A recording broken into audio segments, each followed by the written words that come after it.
नमस्कार विद्यार्थी मित्रांनो, मी भैरव. तुमचं सहर्ष स्वागत आहे ज्ञानदीप अकॅडमीच्या युट्यूब प्लॅटफॉर्मवरती. आणि तुमचं सहर्ष स्वागत आहे आपली सुरू असणारी समर्पण सिरीज. ज्या समर्पण सिरीजमध्ये आपण डेली आन्सर रायटिंगची प्रॅक्टिस करून घेत असतो, ज्यामध्ये आपण वेगवेगळ्या विषयांचे क्वेश्चन्स आणि त्याचे आन्सर्स कशा प्रकारे तुम्हाला एक्सप्लेन करायचे आहेत त्याच्यावरती आपण चर्चा करत असतो. बघा, आज आपण पुन्हा एकदा जॉग्राफी म्हणजे भूगोल या विषयातील प्रश्नाबद्दल चर्चा करणार आहोत. बघा, आतापर्यंत आपण भरपूर क्वेश्चन्स डिस्कस केलेले आहेत. ओके, त्या क्वेश्चनच्या डिस्कशन वरून तुम्हाला आतापर्यंत थोडासा अंदाज आला असेल की आपल्याला आगामी एक्झाम्समध्ये डिस्क्रिप्टिव्ह पॅटर्न मध्ये कशा प्रकारचे क्वेश्चन्सचे आन्सर्स लिहायचे आहेत. बघा, प्रश्न तुमच्या समोर असेल, हिमालयातील हिमनद्या आणि भारतीय उपखंडातील हवामान बदलाची लक्षणे यांच्यातील संबंध ठळक करा.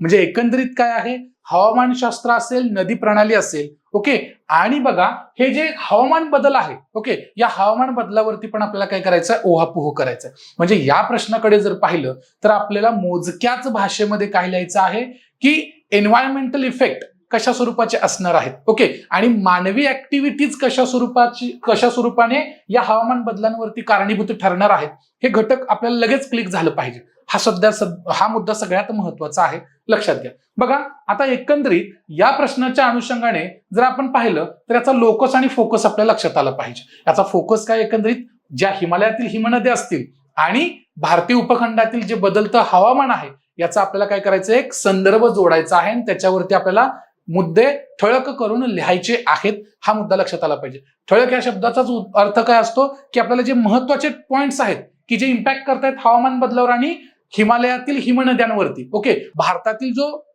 हिमनद्या आहेत त्या फक्त आपल्याला सापडतात कुठे, हिमालयात, म्हणून त्यांना आपण हिमालयातील हिमनद्या असं म्हटले. लक्षात का, यांचं साधर्म्य, मग त्याच्यामध्ये आपत्ती व्यवस्थापन, नदी प्रणाली आणि आपल्याला असणारे हवामानशास्त्र, हे सगळ्या घटकांचं ऍप्लिकेशन आपल्या आन्सरमध्ये आलं पाहिजे. हे आपल्या लक्षात येणं अनिवार्य आहे. बघा, कोणताही प्रश्न तुम्हाला डिरेक्टली असा विचारला जाणार नाही. ओके, त्याच्यासाठी तुम्हाला ऍप्लिकेशन बेसिस क्वेश्चन्स तुमचे असणार आहेत. बघा, आता याच्या इंट्रोडक्शन मध्ये तुम्ही काय लिहाल, तर या इंट्रोडक्शन मध्ये लिहिताना तुमच्या हे लक्षात आलं पाहिजे की कोणते महत्वाचा हवामान बदल आहे.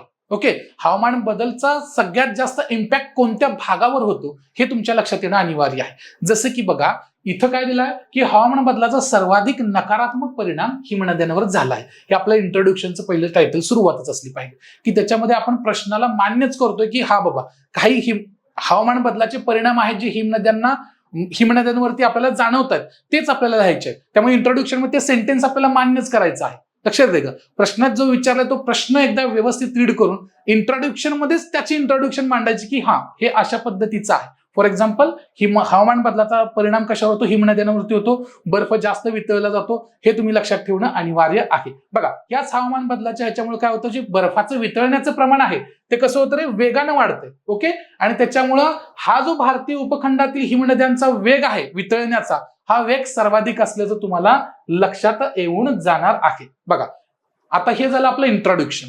आता याच्यामध्ये कोणते कोणते घटक आहेत कारणीभूत ते आपल्याला लिहायचंय. ओके, मुद्दे ठळक स्पष्ट करायचे म्हणजे काय, त्याच्यासाठी कोणते मुद्दे असे आहेत की ते जाणवून देतात की बाबा याच्यामुळे हवामान बदल झालाय आणि त्याचा डिरेक्टली इम्पॅक्ट कुठं पडतोय, हा डिरेक्टली इम्पॅक्ट आपल्याला पडतोय हिमनद्यांवरती पडतोय. हा मुद्दा आपण लक्षात घेऊया. बघा, आता येते आपल्या आन्सरची मेन बॉडी. आपण उत्तर लिहिताना इंट्रोडक्शन, मेन बॉडी आणि त्याचं कन्क्लुजन अशाच बेसमध्ये लिहितो. आणि प्रश्नामध्येच तुम्हाला दिलेलं असतं किती वर्ड्स मध्ये तुम्हाला उत्तर लिहायचं आणि किती मार्क्सला ते असणार आहे. बरं का, 100 वर्ड्स, 150 वर्ड्स शब्दात किंवा 250 शब्दांमध्ये उत्तर, त्याच्यावरती आपले मार्क्स ठरत असतात आणि त्याच अनुषंगाने आपण उत्तर पण लिहायचं असतं. बघा, एकंदरीत मेन बॉडीमध्ये काय लिहिलं की जो हवामान बदल आहे आणि हिमनद्या यांच्यातील संबंध मुद्दे लिहायचं. याच्यामध्ये पहिलाच येतो आपला ग्लोबल वॉर्मिंग. ग्लोबल वॉर्मिंगमुळे आता लहान असल्यापासून ग्लोबल वॉर्मिंगवरती आपण डिस्कशन करतोय. पाठीमागचे काही दशकांपासून या ग्लोबल वॉर्मिंगचा इफेक्ट आपण अभ्यासतोय किंवा आपल्याला पाहायला मिळतो. लक्षात घ्या. ओके, तेच ग्लोबल वॉर्मिंग बद्दल आपल्याला लिहायचं.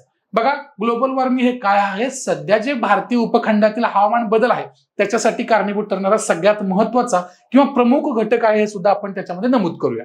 पुढे काय लिहिणार आपण, ह्याच ग्लोबल वॉर्मिंगच्या मुळे काय होतं, पृथ्वीच्या कक्षेतील जे तापमान आहे त्या तापमानाची पातळी वाढते. बघा, हे तापमान वाढलं म्हणजे ऑटोमॅटिक काय झालेलं, जे ग्लेशियर्स असतील, जे हिमालयासारखे उंच पर्वत असतील, शिखर असतील, जिथं हिमवृष्टी होते, बर्फवृष्टी होते, तिथं ऑब्व्हियस आहे तिथल्या बर्फाचं प्रमाण वितळण्याचं प्रमाण कसं असणार आहे, अधिक आहे. हेच आपल्याला सांगायचं. का बरं, कारण की यांची उष्मा ग्रहण करण्याची, शोषून घेण्याची शक्ती कशी असते, जास्त, कॅपॅसिटी कशी असते, जास्त असते म्हणून. आता बघा याच्यामध्ये तुम्हाला प्रत्येक वर्ड्सला काय करायचंय, अंडरलाईन करायचं आहे. हे तुमच्या लक्षात आलं पाहिजे. जसं की ग्लोबल वॉर्मिंग मी इथं केलं अंडरलाईन, त्याच पद्धतीने ग्लोबल वॉर्मिंग असेल, तापमानात वाढ होत असते. ओके, हे जे वितळण आहे, हे वितळण कसं आहे रे, वेगानं आहे. जास्त उष्णता शोषतात त्यामुळे यांचं वेगानं वितळण आहे. याला अंडरलाईन करा तुम्ही, की जे तुमच्या अँसर्सला फोकस करतील, अँसर मधली महत्वाच्या घटकाला काय करतील रे, ते हायलाइट करतील. कळलं का? बघा आता पुढचा घटक याच्यामध्ये काय लिहू शकतो, जसं की ढगफुटी असेल किंवा सध्या हिमालयामध्ये सुद्धा ढगफुटी सारखे प्रकार घडून येत आहेत. कशामुळे? या हवामान बदलामुळे. त्याच्यावरती सुद्धा तुम्ही काही मुद्दे लिहू शकता. त्यामुळे काय होतं, पावसाच्या पाण्याचा प्रभाव काय होतोय, या हिमनद्यांच्या वितळण्यावरती करत असतो. त्यामुळे काय होतंय, आपसुकच याच्यामध्ये, बरं आता याचं उदाहरण तुम्ही द्यायचं झालं तर तुम्ही जो हे सुद्धा लिहू शकता. बघा केदारनाथची जी दुर्घटना आहे, बरं आहे का, या दुर्घटनेला सुद्धा तुम्ही काय करू शकता, नमूद करू शकता. केदारनाथची दुर्घटना झाली होती, बरं आहे का, या पाण्याचा दाब सहन न करू शकल्यामुळे काय झालं होतं, तिथलं जे धरण आहे ते धरण काय झालं होतं रे, धरणात म्हणजे ते ग्लेशियर तिथलं वितळलं होतं आणि त्या धरणावरती पाण्याचा दाब पडला आणि ते धरण फुटलं. त्यामुळे आपण केदारनाथची ती घटना आपण काही वर्षांपूर्वीच अभ्यासलेली आहे. लक्षात, हे सुद्धा तुम्ही उदाहरणात दाखल देऊ शकता, जेणेकरून उत्तराला काय रे, समर्पक असा सांगाडा त्या उत्तराचा तयार होऊ शकतो. मुद्दा क्लिअर असेल. बघा पुढे अजून याच्यामध्ये अजून काय महत्वाचा मुद्दा आपण डिस्कस करू शकतो, तर तो आपल्या समोर येतो. बघा अजून एक, जसं की आता हे जे हवामान बदल आहे, या हवामान बदलामुळे तुम्हाला जो समशीतोष्ण पट्टा आहे, ओके, त्या समशीतोष्ण पट्ट्यांमध्ये जे चक्रीवादळ होत आहेत, त्या चक्रीवादळांना जसं की आपण वेस्टर्न डिस्टर्बन्स म्हणतो, याच्या स्वरूपाचा सुद्धा इम्पॅक्ट कुठे होतोय, आपल्या भारतीय हवामानावर होतोय. हा सुद्धा मुद्दा तुम्ही याच्यामध्ये लिहिणार. त्याच्यामुळे काय होतं, हे हिमालय प्रदेश आहेत, या हिमालय प्रदेशामुळे बर्फवृष्टी जास्त प्रमाणात होती किंवा बर्फवृष्टी कमी प्रमाणात होणं, हे त्याच्यामध्ये महत्वाचं आहे. जसं की या हिमनद्यांचा बर्फाचा पुरवठा आहे, तो बर्फाचा पुरवठा कोण निश्चित करतं, हे पाश्चिमात्य विक्षोभ आहेत, हेच करणार आहेत आपल्याला. ओके, परंतु हेच जर कमी झाल्यामुळे, म्हणजे हे बर्फाचं प्रमाणच कमी झाल्यामुळे काय होतंय, तर हिमनद्यांना हा पुरवठा होण्यास अडथळा निर्माण होतो. कोणामुळे? या वेस्टर्न डिस्टर्बन्सेसमुळे. हे तुम्ही लक्षात घेणं अनिवार्य आहे. बघा या प्रश्नामध्ये तुम्हाला जास्तीत जास्त टेक्निकल्स म्हणजे कशा प्रकारे इम्पॅक्ट होतोय हे तुम्हाला सांगणं अनिवार्य आहे. बघा वातावरणातील ग्लोबल वॉर्मिंगचा मुद्दा असेल, हिमवृष्टीचा मुद्दा आला असेल, त्याच्यासोबत हे वेस्टर्न डिस्टर्बन्सेस असतील, या वेस्टर्न डिस्टर्बन्सेसचा मुद्दा असेल. ओके, हे जे बर्फाला म्हणजे हिमनद्यांना जो बर्फ लागतो, ते बर्फ निर्मितीसाठी जो अडथळा निर्माण होतोय, हा सुद्धा मुद्दा तुम्ही त्याच्यामध्ये एक्सप्लेन करणं अनिवार्य आहे. बघा त्याच्यामध्ये पुढचा अजून एक मुद्दा आपण काय डिस्कस करू शकतो, तर तो आहे ओझोनच्या थराशी निगडीत असणार आहे. बघा जे सर्वसामान्य आपल्या घरामधले जे फ्रीज आहेत, ते फ्रीज सुद्धा काय करतात, अशा प्रकारचे वायू बाहेर सोडतायत, जसं की क्लोरोफ्लोरोकार्बन असेल, ते काय करतायत, तर आपल्या ओझोनचा जो थर आहे त्या ओझोनचं प्रमाण कमी करण्याचं काय करतायत रे, काम करतायत, जेणेकरून सूर्यापासून येणारी अतिनील किरणं डिरेक्टली पृथ्वीवरती येतात. ओके, त्याचा इम्पॅक्ट काय होतोय, जास्तीत जास्त हिमनद्यांमधील बर्फ वितळण्याकडे.